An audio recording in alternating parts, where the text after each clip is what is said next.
Good morning, students.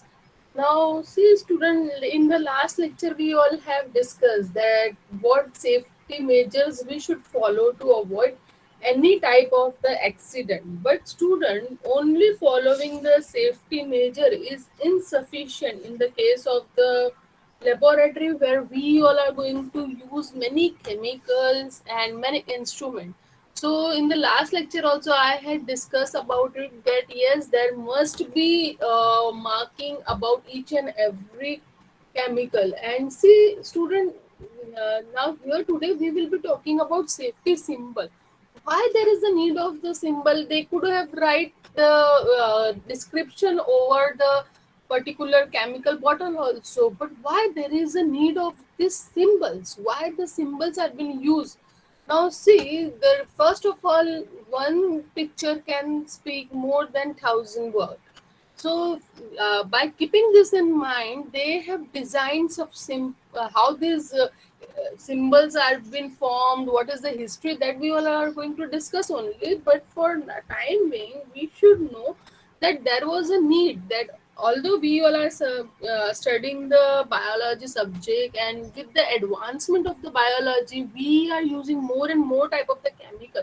Some chemical may cause you cancer. Yesterday only, while talking about the rules, I told you you all are not supposed to touch any type of the preserved specimen because that are stored into the formalin, and formalin is carcinogenic. That means it can cause the cancer.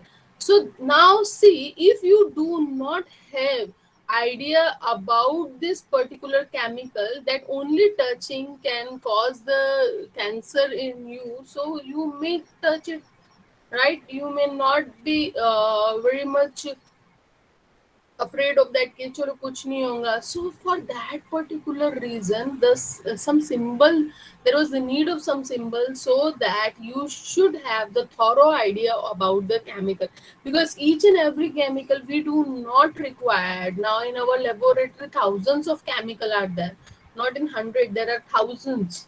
So if you all are studying about all those chemical, you will end up with the mess. So for that reason, before touching only any chemical, if any such symbol is there that can prevent you. Now see, when we talk about the safety symbol, now safety symbols not necessary. These are only present on the chemicals only. It is present every place where there is a chance of hazard. Say example at workplace, if you will go, so that particular site, if suppose any type of hazard is there, so they will just give some safety instructions. Say example, work is in progress, like this marking will be there. And if suppose uh, whatever worker is safety is required, say example, if in office heavy industry or manufacturing site is there, so at that particular time also, whatever road and all, so it depends on area to area. If there is a slope into the road, so that particular time you will find that steepers are shown with the safety symbol. So likewise, it means having a very important role. Say example, suppose washroom is wet, okay, and if you will go and slip, it may harm you, right? You may get a fracture. So whenever, if you will see in our college, they are cleaning the floor of the washroom. So they are just putting one yellow color safety symbol that the floor is wet, be careful. So likewise, the symbols make us aware and alert us. Yes, if you don't know that the floor is wet, you may slip. But if you will see that symbol, you will be careful. So all this safety sign and symbol, it consists of a small message. It can have small word. It may have the pictorial symbol of varying size, shape, and color. All these shape and colors are standardized. Each shape has a different meaning and each color reflects the specific meaning. Like red, it shows the danger. Even sometimes the color also becomes a very indicator of things. Like when we talk about the for trains and all, they are using this color symbols, that red color, green color. If they are till now also for passing any type of the this express train, they are just showing the green signal. So when we talk about road signals, again that is color symbol. That the green is for go, then wait. For wait there is a different symbol. For stop there is another symbol. So there are various type of the this, but this colors are standardized. Even if you will go to Mumbai, you go Kerala, you go out of the Mumbai, anywhere. Even if you will go internationally, these colors will be used. Now, when we talk about safety signs and the health signs, so there was a need that it should uh, make standardized. Now, why? Because of the language barrier. So ISO 7010 standard is the first step toward the global harmonization of the safety symbol. Now, earlier people were also using the safety symbol. Now, see, first Europe come up with the idea of the this safety symbol, and they pass a legislation, Dangerous Substance Directive 67 slash 548 slash EEC in the year 1967. Student, note it down. This can be asked in MCQ type of question. So they come up with the idea, yes, there must be a need, that there should be some type of the safety symbol to avoid any type of the hazard. So under this particular law, what happened, that the symbol for chemical hazard that were depicted in this way, they have depicted all these pictures into the black color with the orange background. Since then, the concept of safety symbol and precaution becomes popular for the safety of the people, those who all are working in the laboratory, as well as the other people. They also get influence. So in 2009, all these safety symbols, they were changed with the international symbol. Why only European? Because see, although the European has started, but other countries, they also get influence. And thereafter in the year 2009, note it down, I have mentioned here, in the year 2009, international symbols which we are using now is replaced with the European symbol. Now it is just, if you will observe, see here explosive. Now see, we will see explosive only. Chalo, here also explosive is same, almost same. Now this is flammable liquid. Here it is not there, but toxic we will see. Chalo. Toxic, here also toxic. Now there is acute toxic, toxic and very toxic. Two type of symbols are there.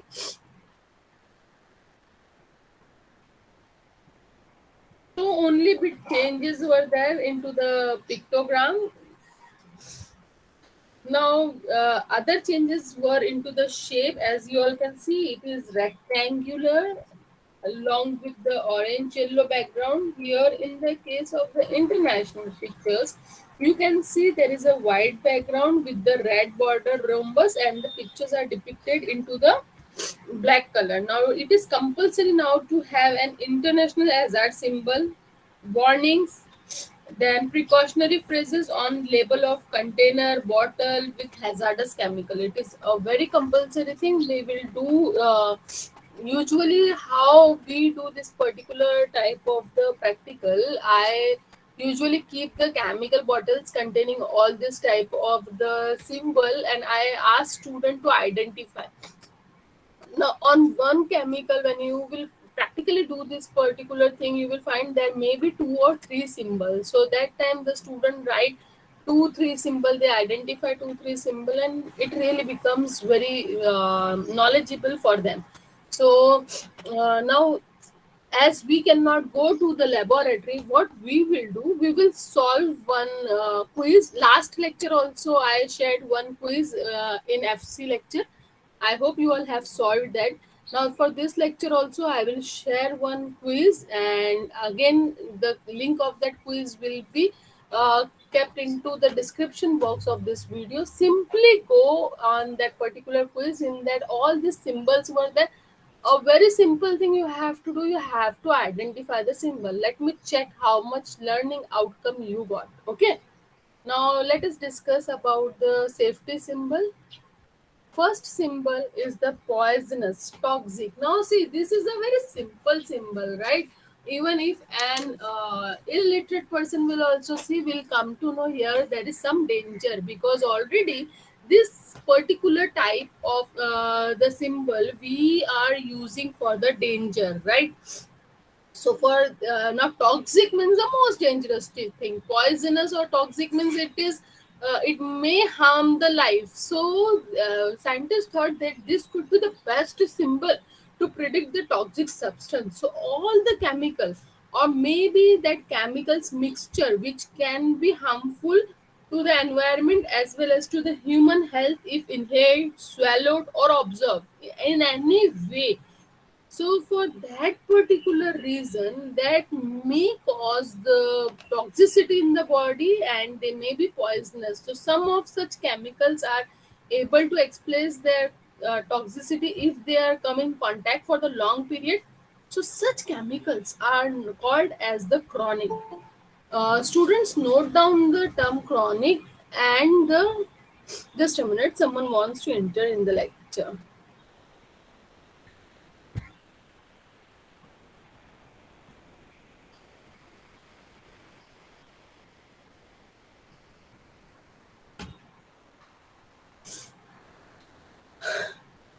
Okay. So, see, student note, I told you to note down the term chronic. Chronic means anything, okay? Chronic, general meaning you must remember it is for the long period of the time. So, when we say the chronic disease, that means for a longer period of time, all right?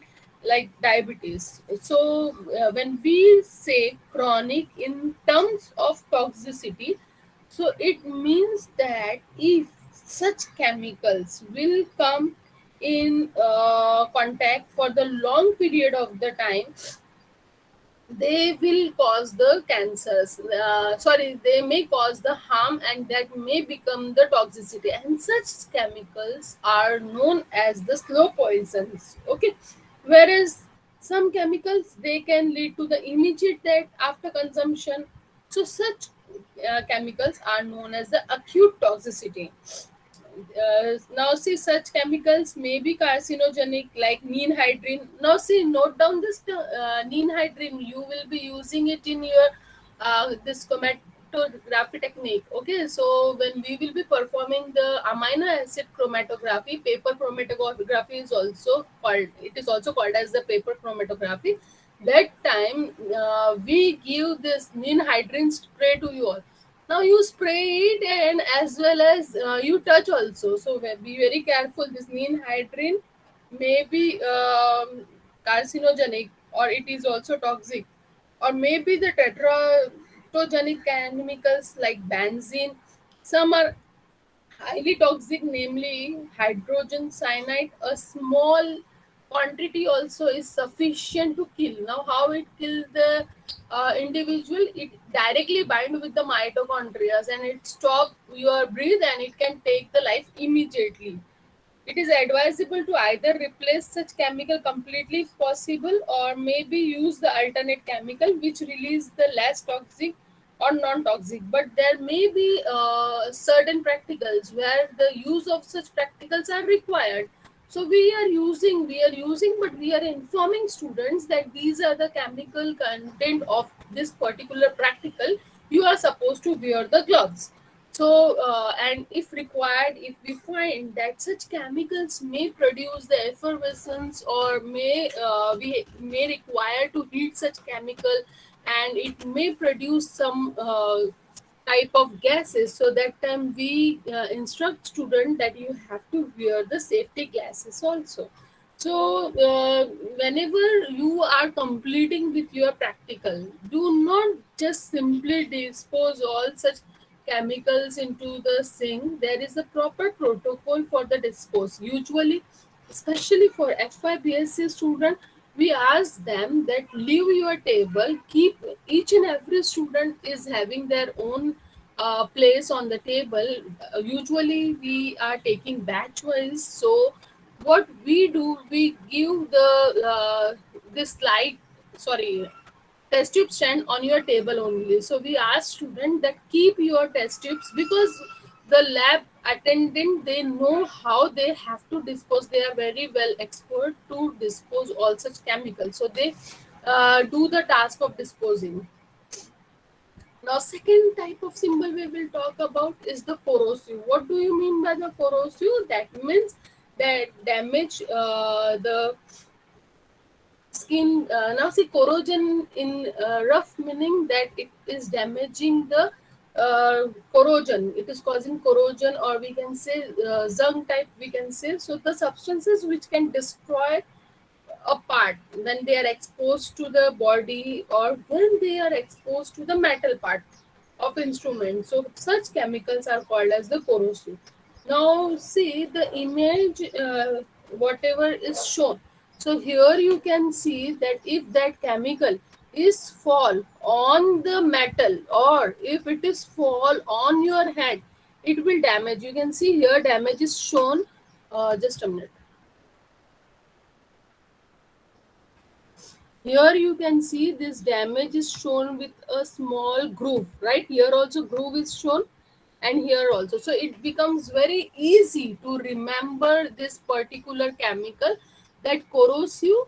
These are the substances when they come in contact with your skin. Now here metal is also shown, so it is very easy to remember. When they come in contact with your skin or metal, they cause the damage of the skin, or you can say the metal. Now corrosive effect, they start immediately after coming in contact. That's why it is depicted in the picture that as soon as the drop is reaching, now they have not removed this particular test tube also, and you can see the effect.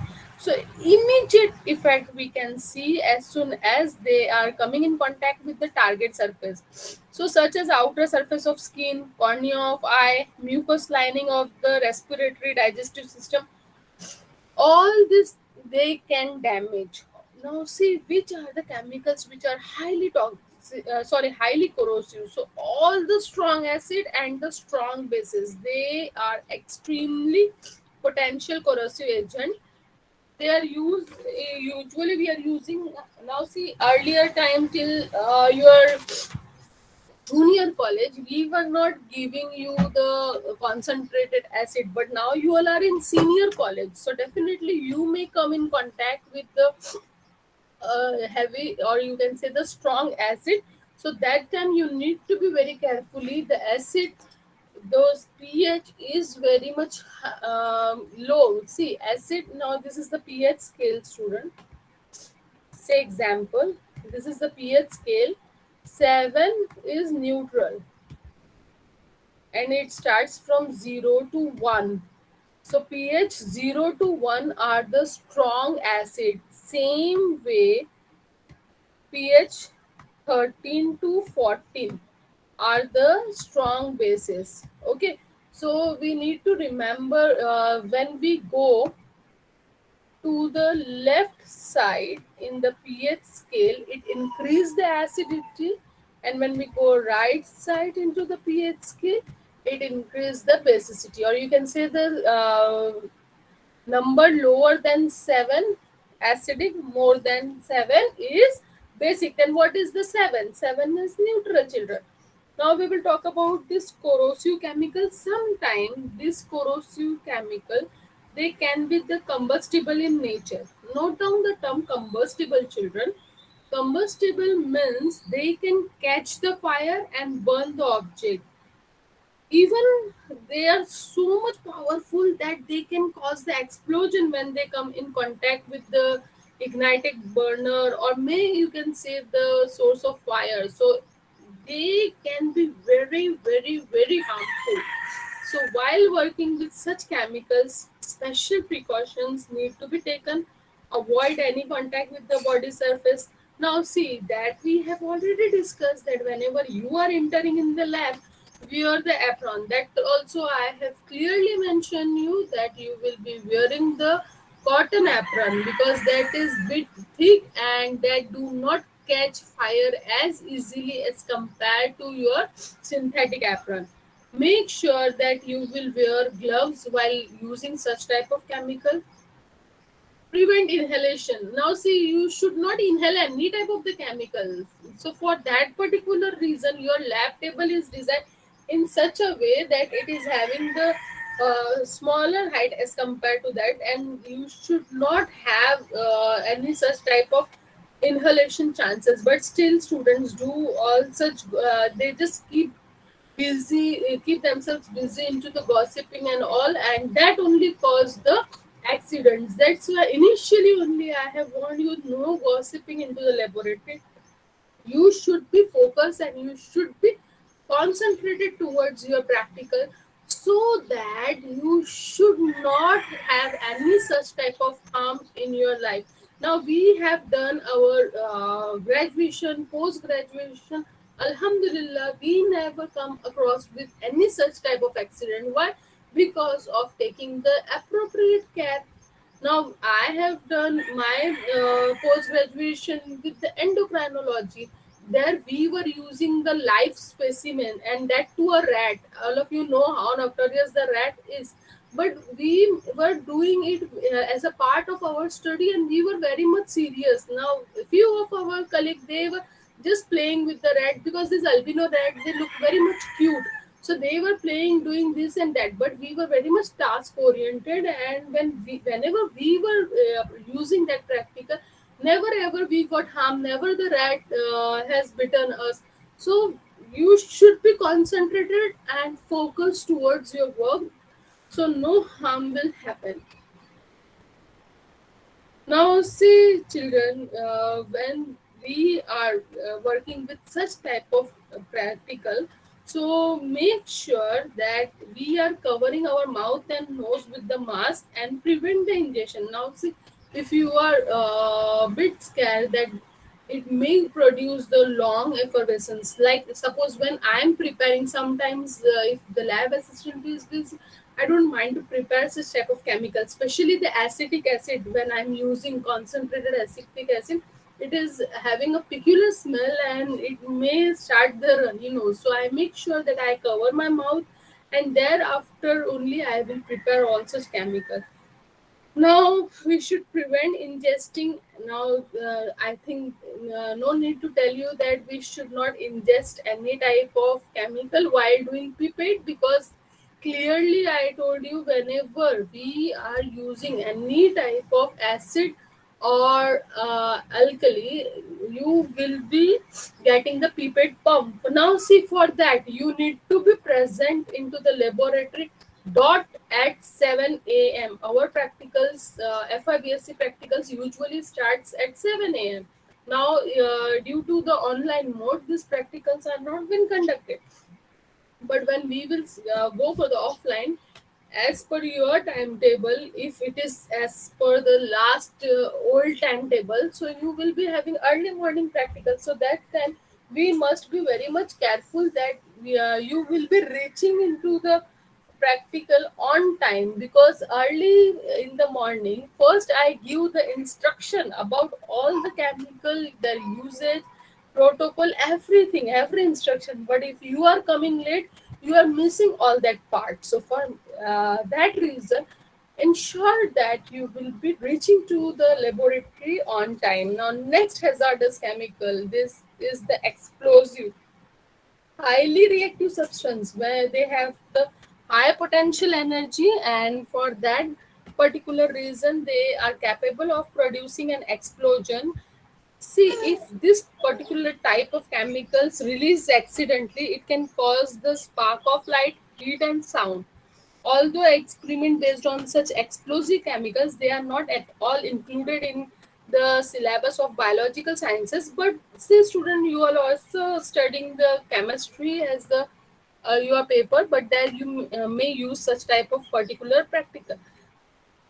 So minimize risks, all this practical, we are going to use the alternative chemical in chemistry. Also you might be having, I don't have idea about that syllabus, but I guess that type of chemical might have been avoided in that syllabus also. But in here, in particularly our case, biological sciences, we do not have such type of chemical, but still some of them like picric acid, acetic anhydrous, we might be using for certain work up to small extent. Some of these chemical, these are stored into the specific liquid to come in contact with the air, like we can say sodium, which is always stored into the kerosene as it is exploded after coming in contact with the moisture. Some other laboratory chemicals which are non explosive but can become the explosive when they are mixed with some other chemicals while preparing reagents. So it is of utmost important to use the chemicals under the specific supervision of teacher only. By taking all the necessary precautions, just now I told you that you should be reach into the laboratory in time so that you will be able to get all the instructions given by your teacher, and you should follow all the steps to avoid any type of the accident into the laboratory. Now when we talk about the next category, that are the flammable, or you can say the combustible element. Now name itself is suggesting that it is related to the flame. So all those gases, liquid and solid, which give out the vapor and capable of igniting and continuing to burn in the air, is called as the flammable chemical. So these flammable chemicals are mainly liquid which are volatile in nature. What do you mean by volatile? That means they get evaporate into the air immediately. Like quickly, their rate of vaporization is fast, you can say. So such chemical immediately after evaporating, they spread in the air at a very faster rate. So such chemicals are classified as the flammable or the combustible on their flash point. Now see, flammable, when we say, so the flammable and combustible, vaporization of this substance have the different flash point. Now what do you mean by this flash point? So vaporization of these substances, it depends on the temperature and the minimum temperature at which they produce the vapor for to form ignitable mixture. Understood? Flashable point means, or you can say the flash point, it is the special or you can say the temperature at which they produce the vapor. Now here we consider the minimum temperature at which they start producing the flames, and you can say start producing the vapor and start ignitable mixture. So that liquid which has the flash point less than 37.8 degrees Celsius is called as the flammable liquid. Student, I will suggest you to note down this point. I hope you all have make your zoology notebooks and that you are noting down the important point. Such important point can be asked into the examination in form of MCQ. So note down the flash point for flammable substance. It is 37.8 degrees Celsius. Now, example is acetone. Acetone is having flash point 17.8 degrees Celsius. Now, it is less than 37.8 degrees Celsius, so it will be considered as the flammable. Now, student, I like to tell you your nail paint remover. It also considered as it also comprised of this acetone.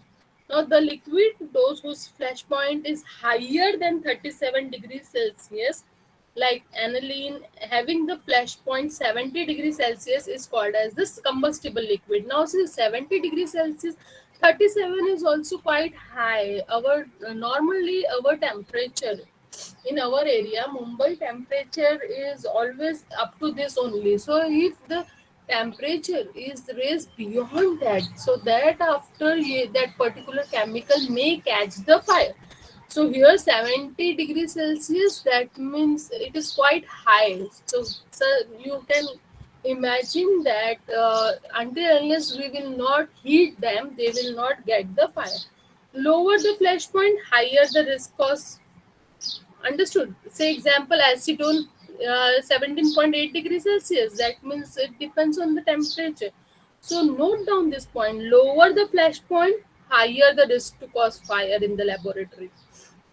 Hence, it is of immense importance while working with such flammable chemical we should avoid any type of the accident due to fire by avoiding all the chances of these vapors to come in contact with the source of fire.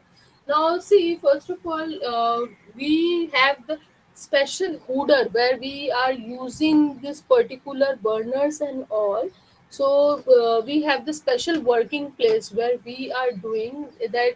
You all are going to learn into the higher class about that instrument and all, but here for time being I will not talk about all that. Now next chemicals are the irritants. Now, these are the specific chemical which causes the inflammation or irritation when they come in contact with the body surface. If the exposure of such chemicals to the surface take place for the long period into the low dose, definitely it is going to lead the chronic effect. Say example that you are using the prolonged time, so that time it may cause the chronic effect, and some of this chemical that may show the acute effect. Say example, if you are using such type of acid or anything in your home also, you will find some itching or inflammation, so that are called as the irritants. So if such chemicals are administered into the high dose at once, it may cause the acute effect.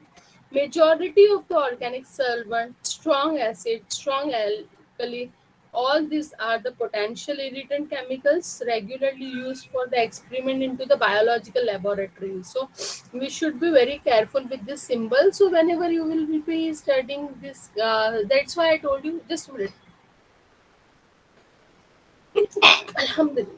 That's why I told you that now see strong acid we have learned in the earlier case that they are corrosive also and they are irritant also. That's why in the beginning of the lecture only I told you that you will find more than one symbol also on the chemical bottle.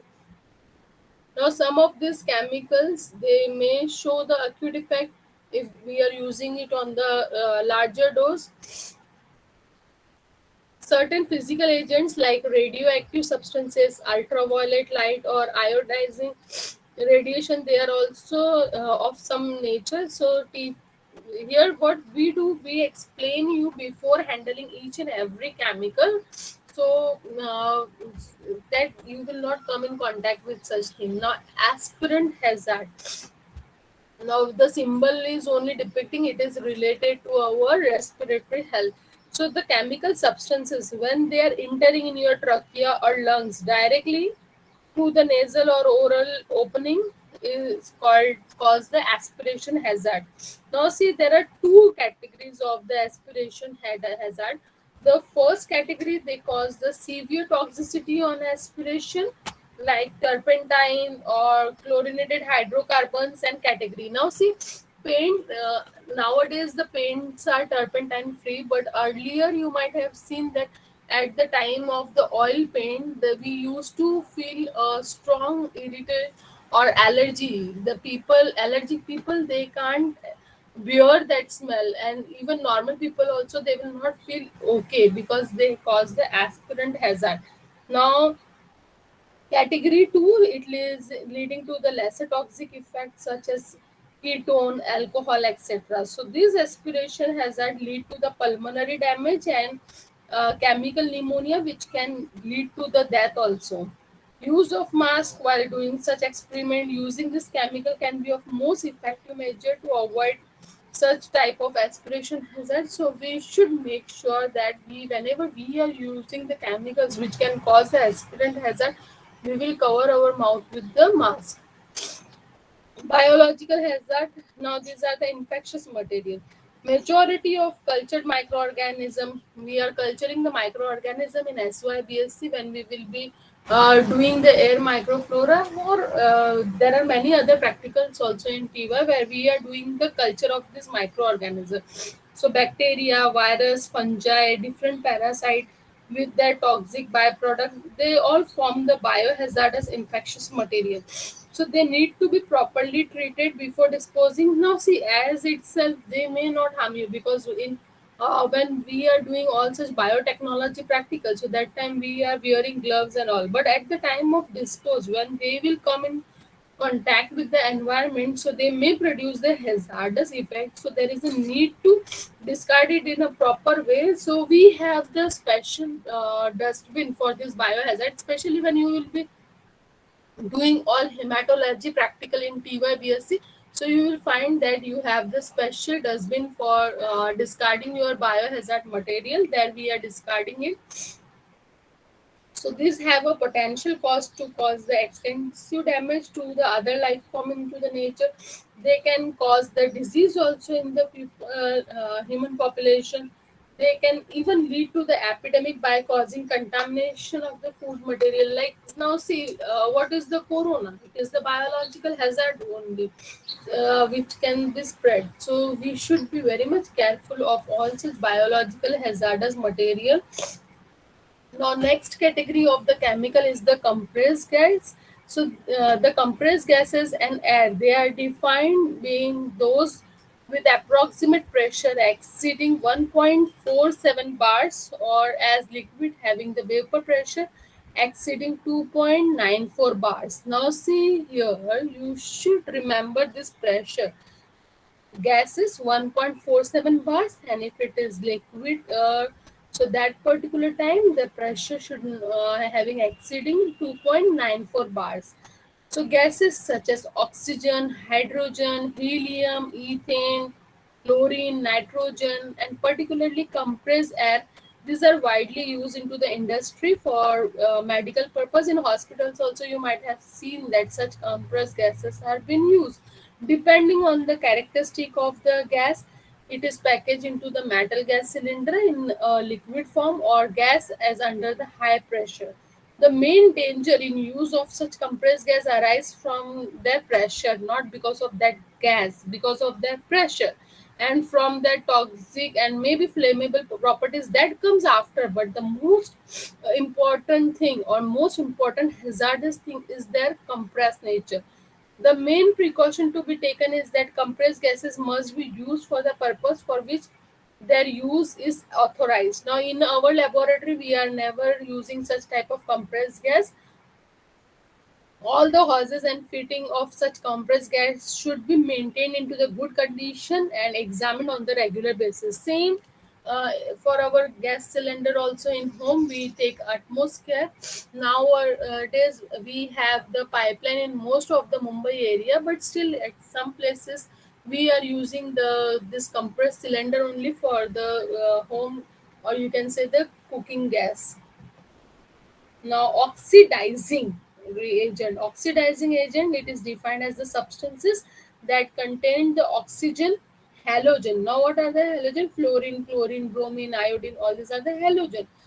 So they are capable of supporting the combustion and intensify the violence of any type of fire. Suppose if there is a fire, they can intensify its violence. Some example of such oxidizing agents are nitrates and nitrites, chlorates and chlorides, hypochlorites, then permanganese, chromates, molybdates, and certain inorganic compound like you can say nitric acid. Yes, nitric acid is a very powerful oxidizing agent. So all these oxidizing agent, it give of oxygen when they are stored at the room temperature, but others they require the application of heat. If such container, or you can say the oxidizing material, these are damaged, this may mix with other combustible material and they will start firing. So this risk can be avoided by simply storing such type of oxidizing material into the separate storage place. Now in laboratory you will find that we have the separate cupboard for such type of the oxidizing material. It is very much dangerous to store such powerful oxidizing substances near the liquid that have even low flash point. Like suppose if you keeping this particular type of oxidizing substances with the combustible, तो फिर हो गया बराबर. There will be a strong explosion. So at the time of storing certain such type of liquid, a special care to be taken. But now this is not your part. But again, in future when you will be entering in your career point, that time you need to remember this thing. it is very much safer to keep all the flammable materials away from the place where the oxidizing substance are stored. So you should remember, wherever you are keeping the flammable substance or the combustible substance, you will be using the this oxidizing agent at the different way. Most of the places, what happen into the laboratory, what they do, or the even in our lab also, the general chemicals we are keeping alphabetical order. But that time, you need to instruct to the lab supervisor that these are the oxidizing substances, this should go in this particular cupboard, so that any type of harm or such type, even if you will teach the lab supervisor about the symbol, that is also equally sufficient. So strong, that particular area where we are going to store all such type of chemical, it should be cool, it should be when ventilated, and it should be fire resisting construction, so that we should avoid any type of the accident into the laboratory. So this is all about the symbols which we have. There are many other symbols also, like radioactive hazard and all, but as it is not part of your syllabus, we all will not be discussing it here. But yes, we will be discussing it in the practical.